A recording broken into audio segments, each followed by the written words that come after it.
Hi friends, welcome to vlogs with Raji. 8 കോഴിമുട്ടയും rose ബ്രാൻഡിൻ്റെ ജീരകശാല അരി 3 glass എടുത്ത് വെച്ചിട്ടുണ്ട്. അപ്പോൾ ഇത് രണ്ടും കൂടി ചേർത്ത് ഞാൻ ലഞ്ചിന് ടേസ്റ്റി ആയിട്ടുള്ള നല്ല മണം രുചിയുള്ള റൈസ് ഉണ്ടാക്കാൻ പോവാണ്. ആദ്യമേ കുക്കർ അടുപ്പത്ത് വെച്ചും 1.5 ടീസ്പൂൺ നെയ്യ് ചേർത്തിട്ടുണ്ട്. അപ്പോൾ 1.5 ടീസ്പൂൺ നെയ്യ് ചേർത്ത് പട്ട ചെറിയ കഷ്ണങ്ങളാക്കി ഒരു 4 കഷ്ണം പട്ട ചേർക്കുന്നുണ്ട്, കറുവപ്പട്ട.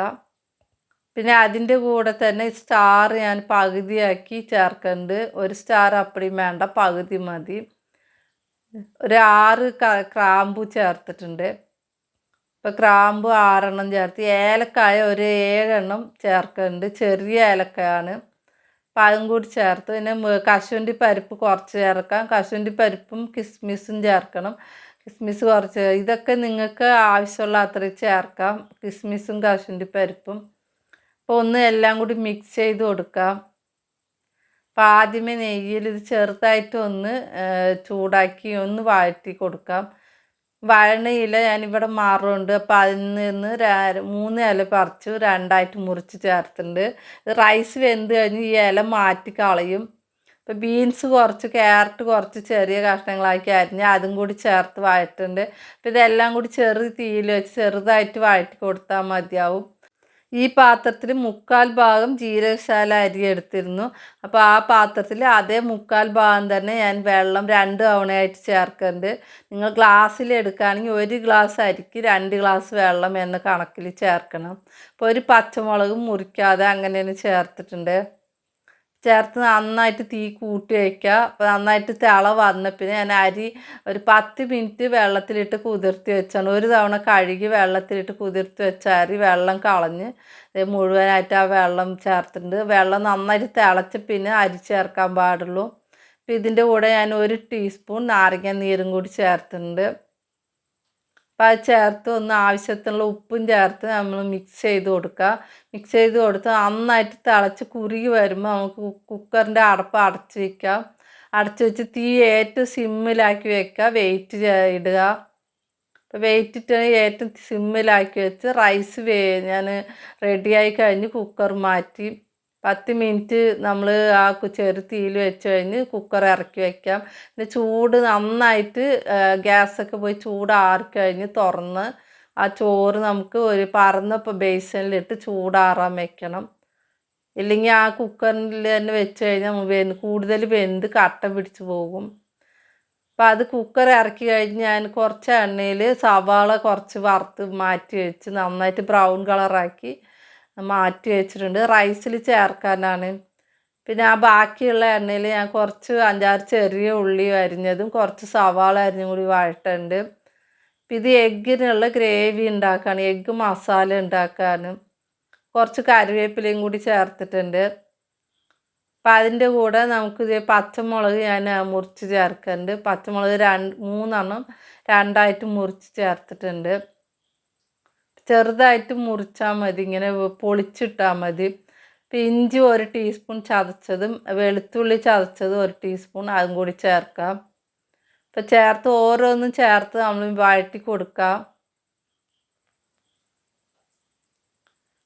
ഈ സമയത്ത് തീ കുറച്ച് വയ്ക്കുക, കരിഞ്ഞു പോവാതെ വഴറ്റി കൊടുക്കാം. ഇപ്പോൾ ഒരു കൈപ്പിടിയുടെ അത്രയും ഞാൻ പുതിനയില അരിഞ്ഞത് ചേർത്തിട്ടുണ്ട്.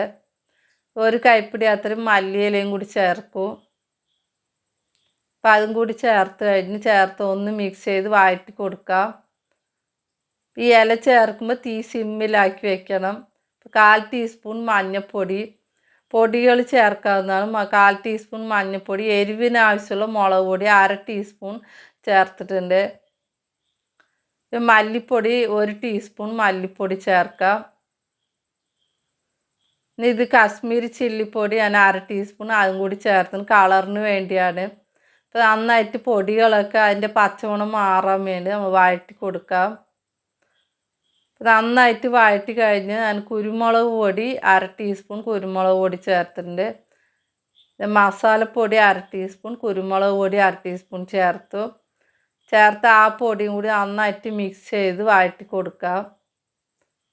ഈ പൊടികളുടെ എല്ലാം പച്ചമണം മാറുന്ന വഴറ്റി കൊടുക്കുക. 4 തക്കാളി ഞാൻ നന്നായിട്ട് മിക്സി ജാറിൽ അരച്ചത് ചേർത്തിട്ടുണ്ട്. വെള്ളം ചേർക്കാതെ അരച്ച് ചേർക്കുക.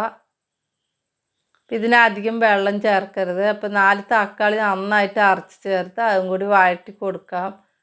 അപ്പോൾ ആ തക്കാളിയുടെ പച്ചമണം മാറുന്ന വരെ നന്നായിട്ട് വഴറ്റി അത് തിളച്ച് പാകമായി കഴിയുമ്പോൾ നമുക്ക് അതിൻ്റെ കൂടെ തന്നെ ആവശ്യത്തിനുള്ള ഉപ്പ് ചേർക്കാം. ഈ എഗ്ഗ് മസാലയ്ക്ക് ആവശ്യമുള്ള ഉപ്പാണ് ഞാൻ ചേർക്കുന്നത്. അപ്പം അതും കൂടി ചേർത്ത് ഒന്ന് മിക്സ് ചെയ്ത് കൊടുക്കാം. തിള വന്നു കഴിഞ്ഞാൽ തീ കുറച്ച് വയ്ക്കാം, പതുക്കെ തിളപ്പിച്ചാൽ മതി. ഞാൻ നേരത്തെ വറുത്ത് വെച്ച സവാള നന്നായിട്ട് മൊരിഞ്ഞ സവാള ചേർത്ത് ഫ്രൈ ചെയ്ത് സവാള കുറച്ച് ഈ ഗ്രേവിയിൽ ചേർത്ത് നന്നായിട്ട് മിക്സ് ചെയ്ത് കൊടുക്കാം. അപ്പോൾ ഇത് വേവിച്ച് ഞാൻ 8 കോഴിമുട്ട നന്നായിട്ട് വേവിച്ച് ചെറുതായിട്ട് കത്തി കൊണ്ട് വരഞ്ഞിട്ടിട്ടുണ്ട്. ആ 8 കോഴിമുട്ട ഓട് പൊളിച്ച് ചേർത്തിട്ടുണ്ട്. അപ്പോൾ ഗ്രേവി നന്നായിട്ട് തിളച്ച് കുറുകി ഉപ്പൊക്കെ പാകമാണോ നോക്കി കഴിഞ്ഞ് നമുക്ക് മുട്ട ചേർക്കാം. മുട്ട ചേർത്ത് നന്നായിട്ട് മിക്സ് ചെയ്ത് കൊടുക്കാം. മുട്ടയെല്ലാം ആ ഗ്രേവിയുടെ ഉള്ളിലാക്കി മസാലയുടെ ഉള്ളിലാക്കി നമ്മൾ ഇറക്കി വെക്കാം. 2 മുട്ട ഞാൻ പാനിൽ ഇത്തിരി എണ്ണ ചേർത്ത് ചെറുതായിട്ട് ഒന്ന് വഴറ്റി ചിക്കി കൊടുക്കുന്നുണ്ട്. കുറച്ച് ഉപ്പ് മാത്രമേ ഞാൻ ഇതിൽ ചേർത്തിട്ടുള്ളൂ. ഇപ്പോൾ 2 മുട്ട തനിച്ച് ഇങ്ങനെ നമ്മൾ ഒന്ന് ചിക്കി ചെറുതായിട്ട് മുറിച്ച് അങ്ങനെ എടുക്കാം. ഇത് റൈസിൽ ചേർക്കാൻ വേണ്ടിയാണ്. ഇപ്പോൾ സോഫ്റ്റായിട്ട് തന്നെ ഇരിക്കുന്നത് റൈസ് കണ്ട റൈസ് ഞാൻ ബേസനിലിട്ട് നന്നായിട്ട് ചൂടാറാൻ വെച്ച് നന്നായിട്ട് ഒട്ടിപ്പിടിക്കാതെ കട്ടയൊന്നും പിടിക്കാതെ റൈസ് കിട്ടി. അപ്പോൾ നേരത്തെ എഗ്ഗ് ഞാൻ ചെറുതായിട്ട് പാനിൽ ഞാൻ ചൂടാക്കി ഇങ്ങനെ വഴറ്റിയെടുത്ത ആ എഗ്ഗ് ചേർത്തിട്ടുണ്ട്. പിന്നെ കുറച്ച് മല്ലിയിലയും പുതിനയിലയും അരിഞ്ഞത് അതും കൂടി ചേർത്തു. അപ്പോൾ ഇതെല്ലാം ചേർത്ത് കുറച്ച് ഫ്രൈ ചെയ്ത് സവാള മാറ്റി വെച്ചിരുന്നു. ആ സവാളയും കൂടി റൈസിൽ ചേർത്ത് നന്നായിട്ട് ഒന്ന് മിക്സ് ചെയ്ത് കൊടുക്കുക. ഇതെല്ലാം റൈസിൽ ആ എഗ്ഗ് വേവിച്ചത് എഗ്ഗ് ചെറുതായിട്ട് തോരൻ പോലെ ഇങ്ങനെ ചിക്കി എടുത്തതും പിന്നെ ഫ്രൈ ചെയ്ത സവാള മല്ലിയില പുതിനയില അരിഞ്ഞതും കൂടി നന്നായിട്ട് മിക്സ് ചെയ്ത് കൊടുത്തിട്ടുണ്ട്.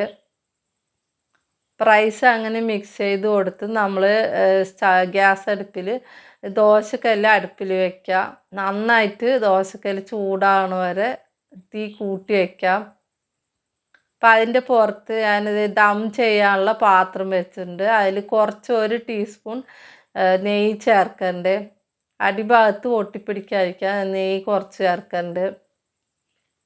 അപ്പം നേരത്തെ നമ്മൾ റെഡിയാക്കി മിക്സ് ചെയ്ത് വെച്ച റൈസാണ് ആദ്യം ചേർക്കേണ്ടത്. റൈസ് അടിഭാഗത്ത് കുറച്ച് ചേർത്ത് കഴിഞ്ഞ് നമ്മൾ എഗ്ഗ് മസാല ഞാൻ ഇറക്കി വെച്ചത് ആ എഗ്ഗ് മാത്രം ഞാൻ മസാലയിൽ നിന്ന് എഗ്ഗ് മാറ്റി വെച്ചു. എഗ്ഗ് മാത്രമായിട്ട് തനിച്ച് മാറ്റി വെച്ച ആ ഗ്രേവി മാത്രം മസാല മാത്രം ഞാൻ ചോറിൽ ചേർക്കണ്ട്.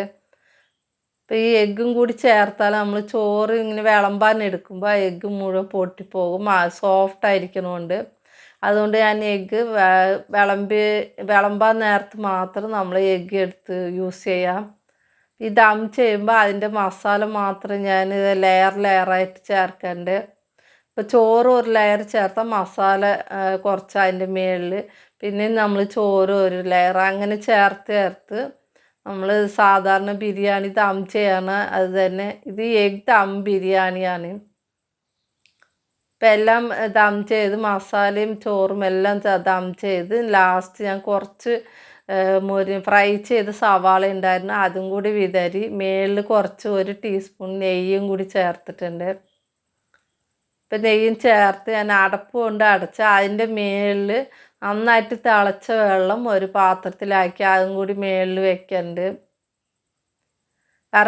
വിറകടുപ്പിലാണെങ്കിൽ നിങ്ങൾ വെക്കണമെങ്കിൽ കുറച്ച് കനൽ വാരി ചേർത്താൽ മതിയാവും. നല്ല മഴ കാരണം ഞാൻ ഗ്യാസ് അടുപ്പിൽ ഇതുണ്ടാക്കി കാണിക്കാണ്. തിളച്ച വെള്ളം വെച്ച് ഞാൻ അടപ്പ് കൊണ്ട് അടച്ച് ഒരു അരമണിക്കൂർ ഇങ്ങനെ വെക്കാം. ഇപ്പോൾ ഈ ദോശക്കല്ല് നന്നായിട്ട് ചൂടായി കഴിഞ്ഞാൽ പിന്നെ ഏറ്റവും സിമ്മിലാക്കി വെക്കുക.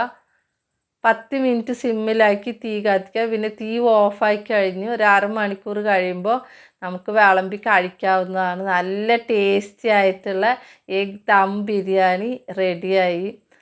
ഞാൻ മുട്ട വേവിച്ചത് ആ ഗ്രേവിയിലുള്ള മുട്ടയൊക്കെ നേരത്തെ അടിച്ച് മാറ്റി വെച്ചു, ഒരു പാത്രത്തിലാക്കി വെച്ചിട്ടുണ്ട്. അപ്പോൾ വിളമ്പാൻ നേരത്ത് ഓരോ എഗ്ഗ് എടുത്ത് നമ്മൾ ചോറിൻ്റെ മീതെ ഇങ്ങനെ വെച്ച് നമ്മൾ ഇതും കൂട്ടി കഴിക്കാൻ നല്ല ടേസ്റ്റ്, നല്ല യമ്മി ആയിട്ടുള്ള, നല്ല മണവും നല്ല രുചിയുമായിട്ടുള്ള എഗ് ദം ബിരിയാണി റെഡിയായി. ഇതിന് കൂട്ടിക്കഴിക്കാൻ സവാളയും കക്കരിക്കും തൈരും ചേർത്തുള്ള റൈത്ത ഉണ്ടാക്കിയിട്ടുണ്ട്. അതും നാരങ്ങ അച്ചാറും കൂട്ടി നമുക്ക് ഈ എഗ് ദം ബിരിയാണി കൂട്ടിക്കഴിക്കാം. നല്ല ടേസ്റ്റായിരുന്നു. നല്ല ചൂടോടെ കഴിക്കുമ്പോൾ നല്ല ടേസ്റ്റും, ചൂടാറിക്കഴിഞ്ഞാലും നല്ല രുചിയാണ്, നല്ല മണം, നല്ല രുചി ഉണ്ടായിരുന്നു. ഈസി ആയിട്ട് ഉണ്ടാക്കാവുന്ന എഗ് ദം ബിരിയാണിയാണ്. നിങ്ങൾക്ക് ഇഷ്ടമായ ഒന്ന് ലൈക്ക് ചെയ്യണേ, ഷെയർ ചെയ്യണേ, സബ്സ്ക്രൈബ് ചെയ്യണേ.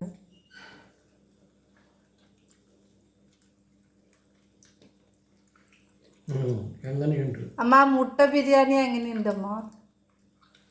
സൂപ്പറായിട്ടുണ്ട്. മുട്ട ബിരിയാണി, ഉപ്പ് എരിവ് ഒക്കെ സൂപ്പറായിട്ടുണ്ട്. എല്ലാം കറക്റ്റ് ആണോ? മുട്ട ബിരിയാണി ഒക്കെ കറക്റ്റ് ആയിരിക്കുന്നുണ്ട്.